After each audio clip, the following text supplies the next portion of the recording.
Assalamualaikum warahmatullahi wabarakatuh. Di sini kami dari kelompok 7 ingin mempresentasikan PPT yang telah kami diskusikan dengan tema pengembangan sistem manajemen persediaan dan stok barang dengan penerapan konsep OOP, Java, dan UML menggunakan Java IntelliJ IDEA. Next. Di sini kelompok kami beranggotakan 4 orang. Yang pertama ada Agnes Astri Mulyani dengan NIM 2205 12 14 12 1. Ada Kera Rutkeja Dorleben dengan NIM 2205 12 14 117. Ada Zaul Haq El Ghazali dengan NIM 2205 12 14 125. Dan yang terakhir ada Ivander Brian Ramadan dengan NIM 2205 12 14 150. Next.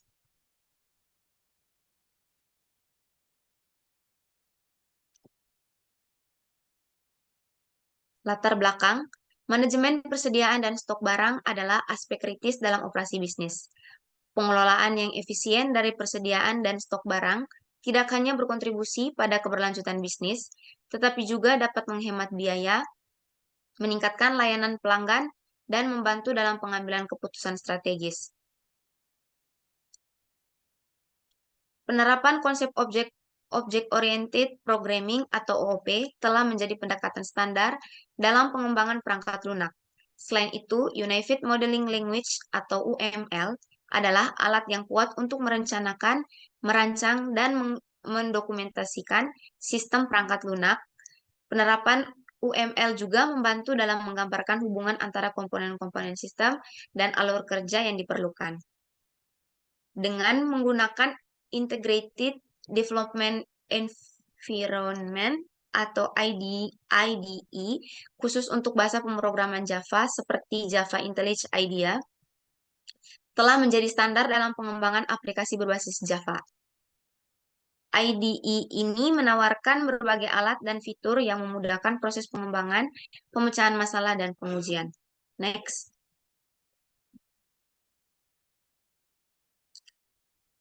Tujuannya yang pertama, mampu memantau, mengelola, dan mengoptimalkan persediaan dan stok barang. Yang kedua, efisien, akurat, dan responsif. Yang ketiga, mudah dikembangkan, diuji, dan dipelihara. Adapun manfaatnya, yang pertama, meningkatkan efisiensi operasional organisasi. Yang kedua, mengurangi biaya persediaan. Yang ketiga, meningkatkan layanan pelanggan. Yang keempat, membantu dalam pengambilan keputusan strategis. Next.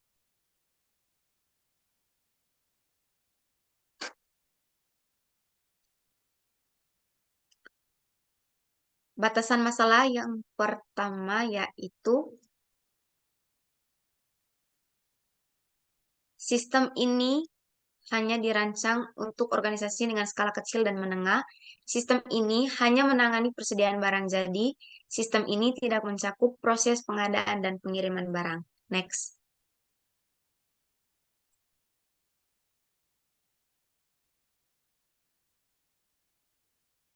Tinjauan pustaka. Manajemen persediaan dan stok barang. Manajemen persediaan dan stok barang merupakan aspek penting dalam operasi bisnis, terutama bagi perusahaan yang bergerak dalam sektor manufaktur, retail, dan logistik.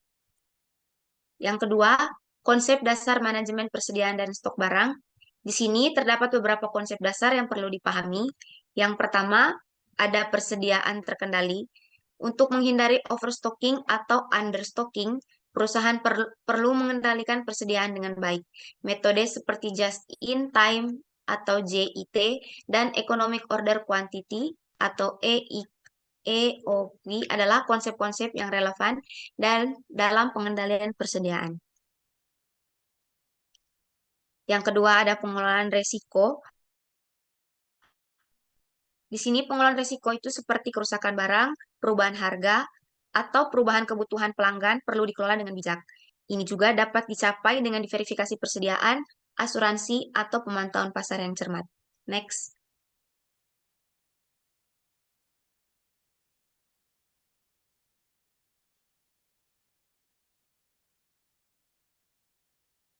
Yang berikut ada konsep OOP dan Java dalam pengembangan sistem. Di sini Ada beberapa konsep penting dalam OOP dan Java. Yang pertama ada encapsulation. Encapsulation adalah mengenkapsulasi data dan metode dalam sebuah kelas. Yang kedua ada inheritance atau pewarisan yang memungkinkan penggunaan kembali kode yang sangat penting dalam pengembangan sistem yang kompleks. Yang ketiga ada polimorfisme. Di sini polimorfisme memungkinkan objek dari kelas yang berbeda untuk merespon dengan cara yang berbeda terhadap panggilan metode yang sama. Yang keempat ada penggunaan UML dalam perancangan sistem. UML adalah bahasa visual yang digunakan untuk merancang dan memodelkan sistem perangkat lunak. Beberapa elemen penting dalam UML adalah yang pertama ada diagram kasus pengguna atau use case. Yang kedua ada diagram kelas. Yang ketiga ada diagram sequence. Yang keempat ada diagram activity. Yang kelima ada diagram state machine. Dan yang keenam ada diagram komponen. Next.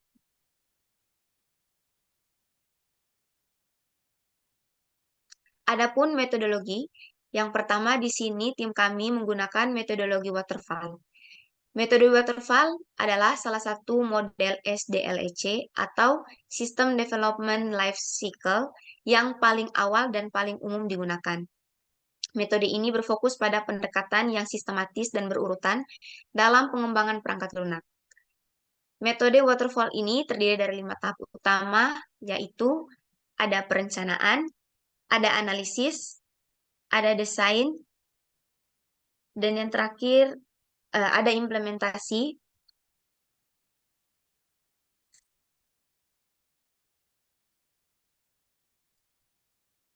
Ada pengujian, dan yang terakhir ada pemeliharaan. Yang kedua, metodologi yang digunakan oleh tim kami, pengumpulan data. Yang pertama di sini dengan melakukan wawancara. Wawancara adalah metode pengumpulan data yang dilakukan dengan cara mengajukan beberapa pertanyaan langsung kepada responden. Next.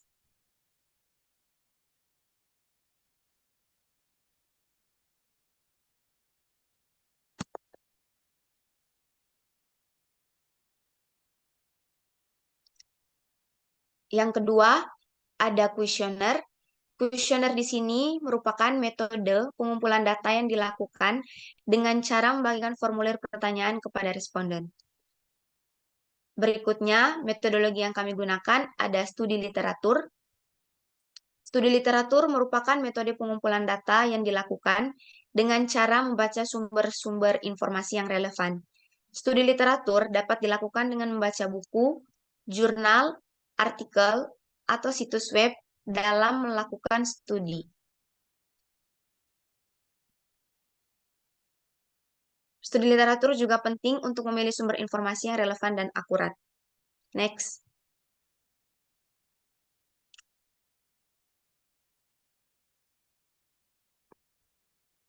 Berikutnya, perancangan dan pembahasan. Yang pertama, di sini ada perancangan UML, yaitu diagram use case.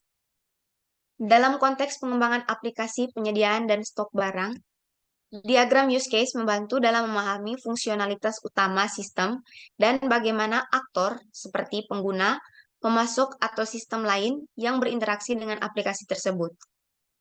Diagram ini terdiri dari 3 aktor, yaitu karyawan, pelanggan, dan pemasok atau supplier.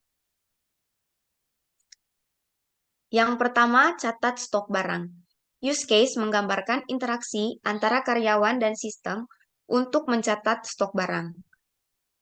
Karyawan dapat menggunakan use case ini untuk menambahkan, memperbarui, atau menghapus data stok barang. Next.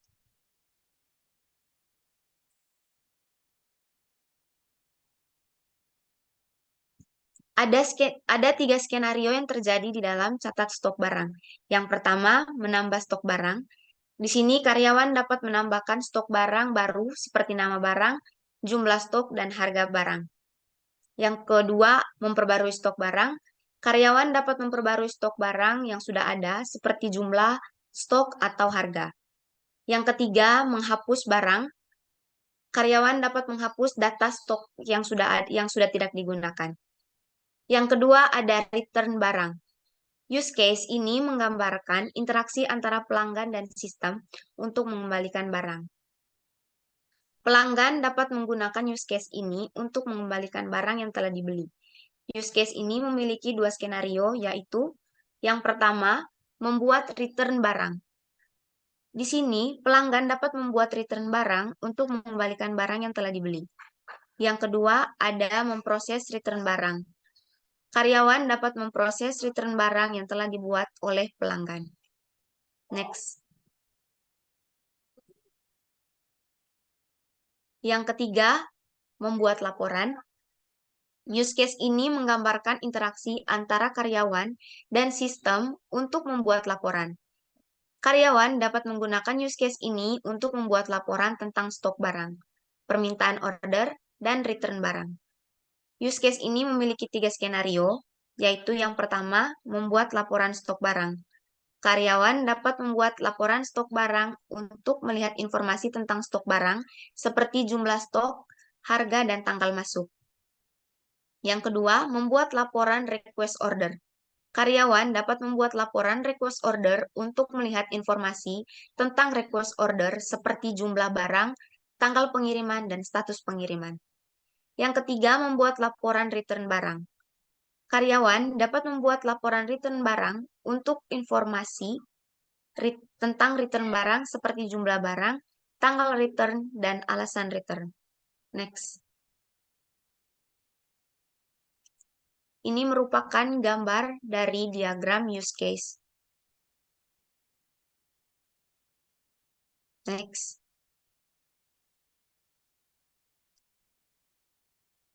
Yang kedua, ada kelas diagram.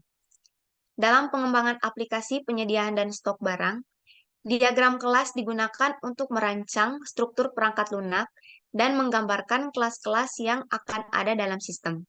Diagram ini terdiri dari 3 kelas utama, yaitu barang, karyawan, dan pelanggan. Yang pertama, barang. Kelas barang mewakili data tentang barang yang tersedia di toko. Kelas ini memiliki atribut berikut. Yang pertama, nama atau string, nama barang, harga integer, harga barang, jumlah stok integer, jumlah stok barang yang tersedia. Berikutnya akan dilanjutkan oleh rekan saya. Untuk yang kedua, karyawan. Kelas karyawan memiliki data tentang karyawan yang bekerja di toko. Kelas ini memiliki atribut berikut. Yang pertama, ID karyawan, integer, nama, string, posisi string, gaji, integer. Yang ketiga, pelanggan. Kelas pelanggan mewakili data tentang pelanggan yang berbelanja di toko. Kelas ini memiliki atribut berikut. ID pelanggan, integer, nama string, alamat string, email string. Selain kelas utama tersebut, diagram kelas juga menunjukkan adanya beberapa kelas turunan, yaitu yang pertama masuk, yang kedua transaksi. Berikut adalah gambaran diagramnya. Lalu yang ketiga, diagram sekuensi. Dalam konsep pengembangan aplikasi penyediaan dan stok barang, diagram urutan digunakan untuk menggambarkan interaksi antara komponen aplikasi seperti pelanggan, pesanan, produk, gudang, pemasok, dan lainnya. Diagram ini terdiri dari 6 langkah utama, yaitu yang pertama pemesanan barang. Langkah ini dilakukan untuk pemesanan barang dari pemasok, aktornya karyawan, aktivitasnya, memilih barang yang ingin dipesan, menentukan jumlah barang yang ingin dipesan, mengirim pesanan kepada pemasok. Yang kedua, penerima barang. Langkah ini dilakukan untuk menerima barang yang telah dipesan dari pemasok. Aktornya karyawan, aktivitasnya memeriksa barang yang diterima dan mencatat barang yang sudah diterima. Yang ketiga, penyimpan barang. Langkah ini dilakukan untuk menyimpan barang di gudang. Aktornya karyawan, aktivitasnya menyimpan barang di gudang, mencatat barang yang disimpan. Yang keempat, penjualan barang. Langkah ini dilakukan untuk menjual barang kepada pelanggan. Aktornya karyawan, aktivitasnya yang pertama menerima pesanan dari pelanggan, yang kedua mengambil barang dari gudang, yang ketiga menjual barang kepada pelanggan, dan yang terakhir mencatat penjualan barang. Yang kelima, pengembalian barang. Langkah ini dilakukan untuk menerima barang yang dikembalikan oleh pelanggan.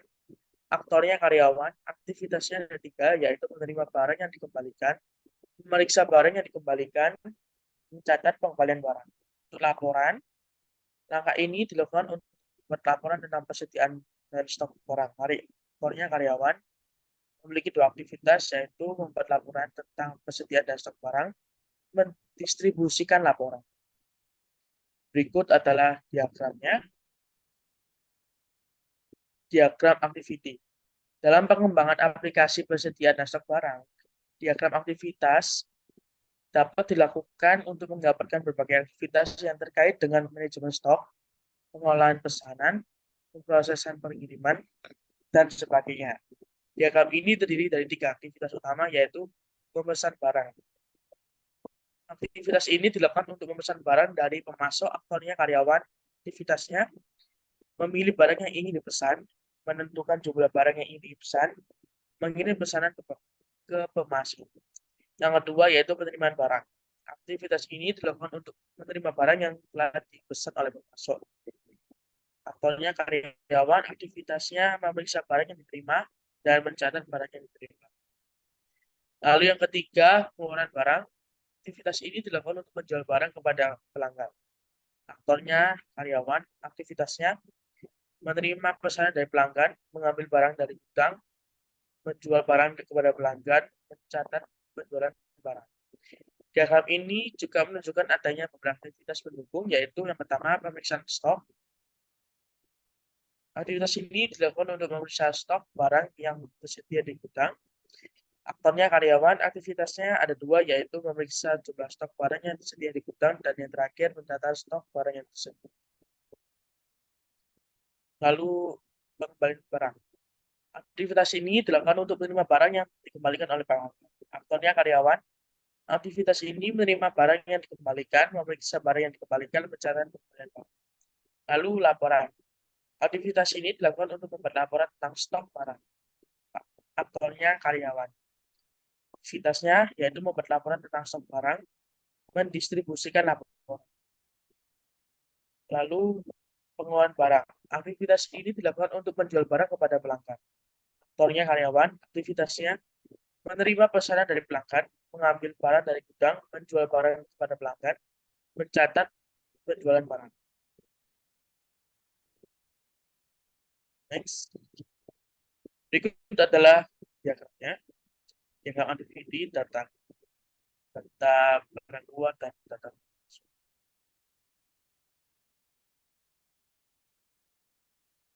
Diagram state margin. Dalam konsep stok barang, diagram state margin dapat digunakan untuk menggambarkan berbagai keadaan atau status yang barang-barang atau sistem stok dapat mengalami selama proses manajemen stok. Berikut adalah beberapa penjelasan tambahan tentang diagram state margin ini, yaitu aktivitas login, aktivitas pilih menu, aktivitas isi data barang, aktivitas data barang, aktivitas tampilan. Berikut adalah gambar diagram state margin untuk barang masuk. Dan berikutnya adalah gambar diagram state margin laporan barang. Berikutnya akan dilanjutkan oleh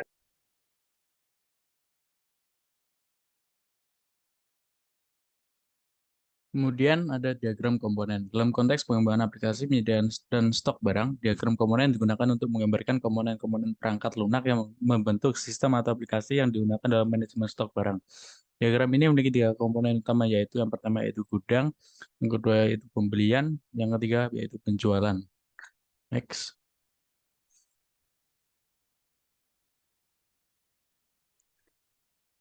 Kemudian berikut adalah gambar diagram komponen. Next.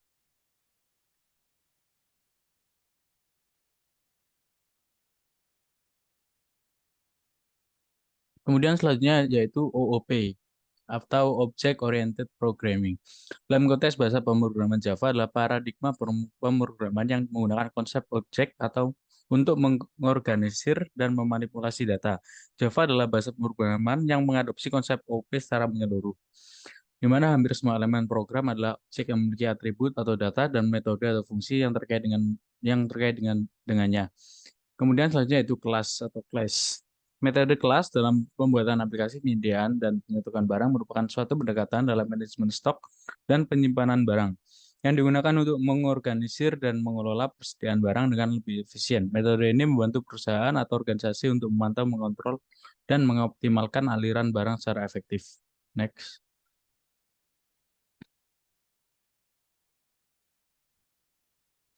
Berikut adalah program.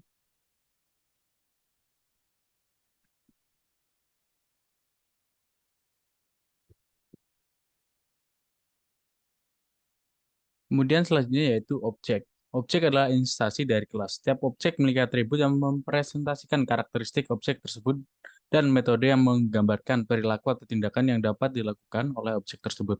Dalam konteks pembuatan aplikasi, penyediaan, dan penyatukan barang, objek adalah representasi konkret dari entitas yang terkait dengan penyediaan, penyatukan, dan manajemen barang. Objek memungkinkan pemrograman untuk memodelkan properti dan perilaku khusus yang terkait dengan barang-barang dalam aplikasi. Kemudian selanjutnya yaitu enkapsulasi. Enkapsulasi adalah konsep yang mengizinkan pengaturan akses terhadap atribut dan metode dalam suatu kelas. Ini membantu dalam mengontrol akses ke data dan menghindari modifikasi yang tidak diinginkan dari luar kelas. Next.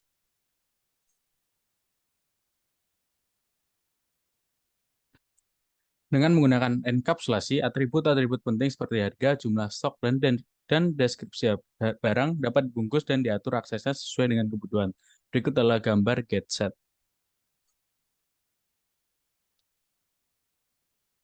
Kemudian selanjutnya yaitu pewarisan atau inheritance. Pewarisan atau inheritance adalah elemen kunci dalam pemrograman berorientasi objek yang memiliki peran sentral dalam pengembangan aplikasi penyediaan dan penyatukan barang. Melalui konsep pewarisan, kita dapat membangun hierarki kelas yang menggambarkan hubungan is-a antara objek.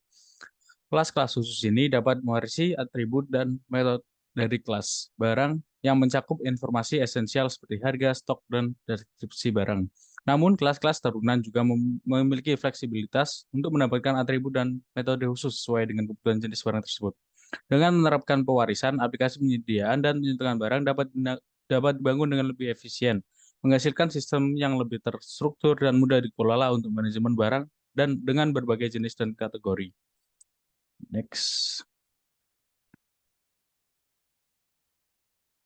Kemudian selanjutnya yaitu polimorfisme. Polimorfisme adalah konsep kunci dalam paradigma pemrograman berorientasi objek yang memungkinkan suatu metode atau fungsi untuk memiliki berbagai bentuk atau implementasi yang berbeda tergantung pada konteks atau jenis objek yang mempunyai.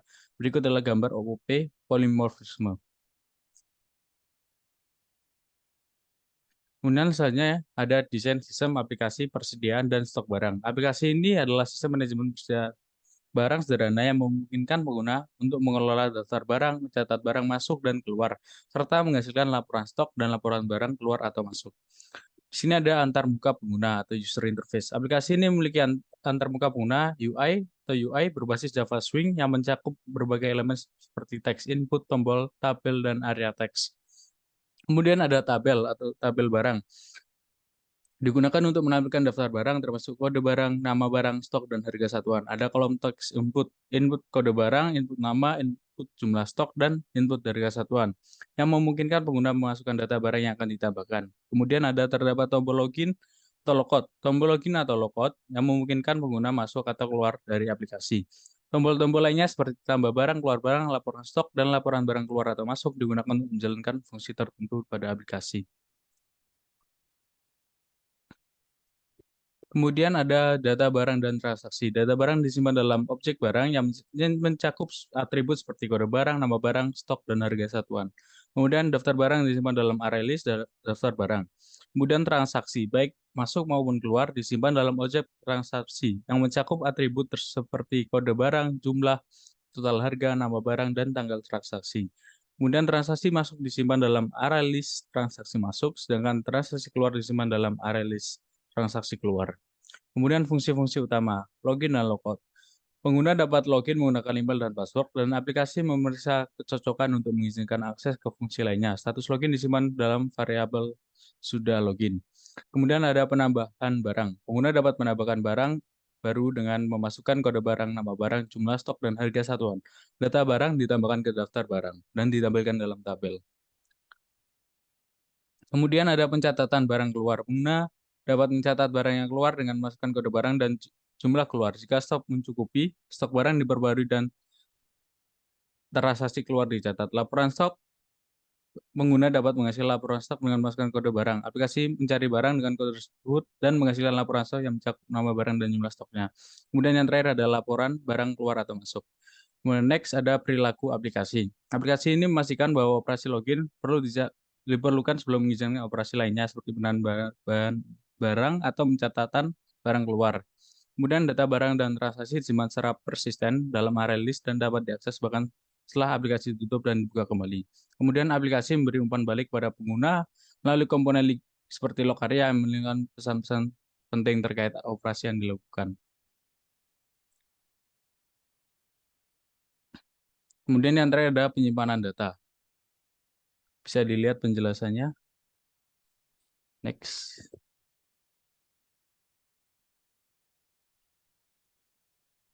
Di sini ada kode program. Yang pertama yaitu tambah barang. Di sini adalah gambaran dari program tambah barang. Next. Yang selanjutnya yaitu keluar barang. Di sini juga dapat dilihat gambar program dari keluar barang. Selanjutnya akan dilanjutkan oleh rekan saya.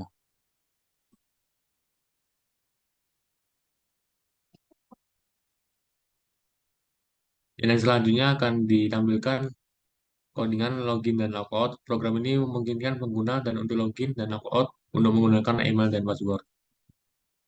Selanjutnya next.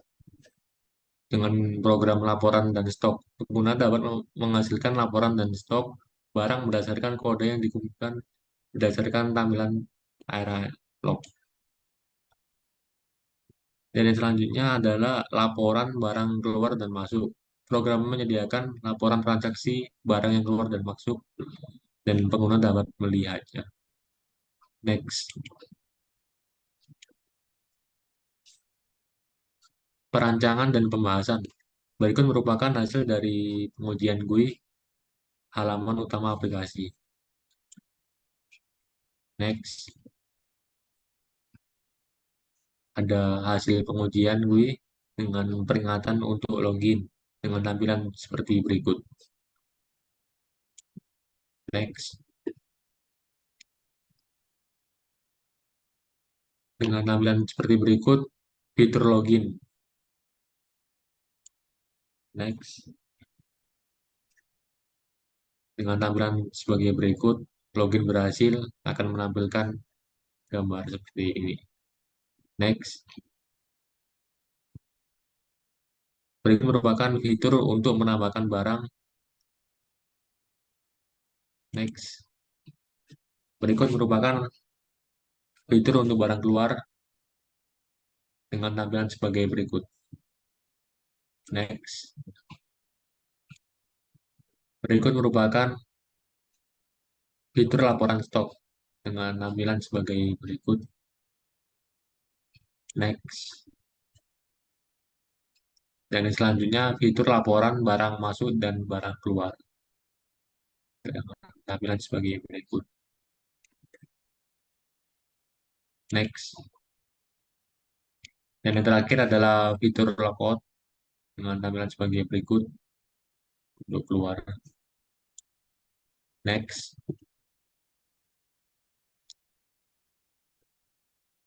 Kesimpulan. Jadi untuk kesimpulan laporan kali ini, Internet Idea merupakan salah satu integrated development yang digunakan oleh banyak pengembang perangkat lunak untuk mempermudah proses pengembangan aplikasi. Dalam pengembangan aplikasi penyediaan stok dan barang, tim kami juga menggunakan Internet Idea untuk mengoperasikan codingan dengan aplikasi kami Dalam proses perancangan aplikasi ini, kami juga menerapkan diagram UML serta dukungan UML dan alat pengembangan yang kuat. Dan tim kami akan memastikan bahwa aplikasi yang kami rancang terstruktur dengan baik dan sesuai dengan rancangan desain yang kami telah buat. Next, saran. Lakukan pengujian secara menyeluruh pada aplikasi, sehingga pengujian menyeluruh dapat membantu untuk memastikan bahwa sistem berfungsi dengan baik. Dan ini sesuai dengan kebutuhan pengguna. Dengan melakukan pengujian secara menyeluruh, pengembangan dapat menemukan dan memperbaiki kesalahan pada sistem sebelum sistem yang oleh pengguna. Pastikan sistem memiliki keamanan yang memadai dalam data barang dan data transaksi merupakan data yang paling penting dan harus dilindungi dari akses yang tidak sah. Sekian presentasi dari kelompok kami. Saya ucapkan terima kasih.